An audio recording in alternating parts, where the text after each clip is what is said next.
กุมกระดักบันเป็นสโลร์ชูยากิซ้ำลายและกายฟุตบอลกับเมนเกนคริสเตียนไฮเซคันดารีสคูลพอยรำบังกิบลาวันระนามบัดบุรมยากจัลลาบรอกเอาไว้ลิงบากจิงละจงกีบันปอยชะกกระดานกับลายนักลำปงยาและกายฟุตบอลกับลาเต็บกุมกับ second Indo-French football tournament กับลาลองฮับปารีสฟรานซ์อุมันตรีรังบากจัลลาอุกอนรถเกียสังมาหากพระตริกยองอาราจาอาร์พุสันอุลเป็นกับบุรมยากินิกิรังยาและกายหากจิงยาลังกับลาเป็นลองฮัส secretariat Habakran sigilat patai kubor umentri rangba uloong bagajing beitingka kabasan paulak tingka hakajing lejingwan jongki kamdai tanggajing penlut henrei kadegajing temu bathamai ban kentir yaki ban pen kre yaki hakiwei pat ki benta ki bakham kraw Nalor kata ulapen tebru baka Olympic Leonise Academy kawai niki jakai lekai football bapau nam ha Europe kala khot kerpang ya ka Meghalaya state football team under 18 ban aji hikai ka ba arpos ngi ha ka jaka hikai jongki ha France kata ha banai jelliu araja arpusan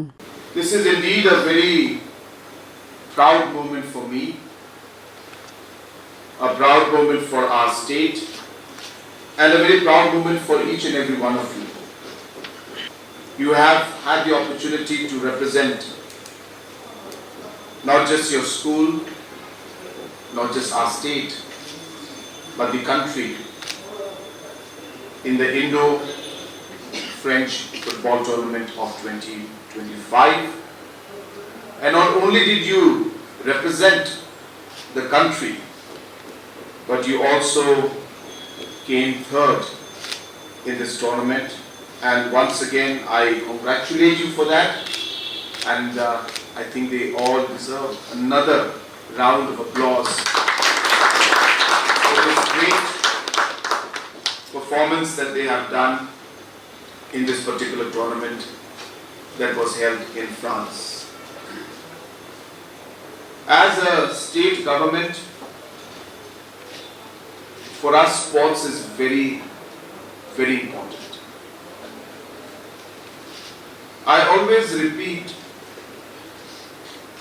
that it is important for us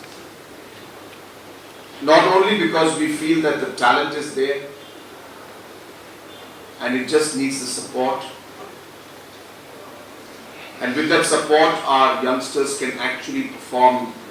very well at local as well as national and international tournaments. Habatin, pej bahagi kishab, kashab plus F. Ka plus F? Hakabam bangibam dunaki eki bataye kamet. Namar kata habathiru atau khau kamlu ka umpnyang kadut pej ya kashab plus F hakajing som. Yaki nutrient kumki vitamin bat ka iron la icon diat bat akabathau bha kam khta ikadur jingki marbam kajing mat lani ka rukom shed yaki. Balehi banai kita. Kadon ka we kajing mentoy ba kongsan. Ka kot ka khia.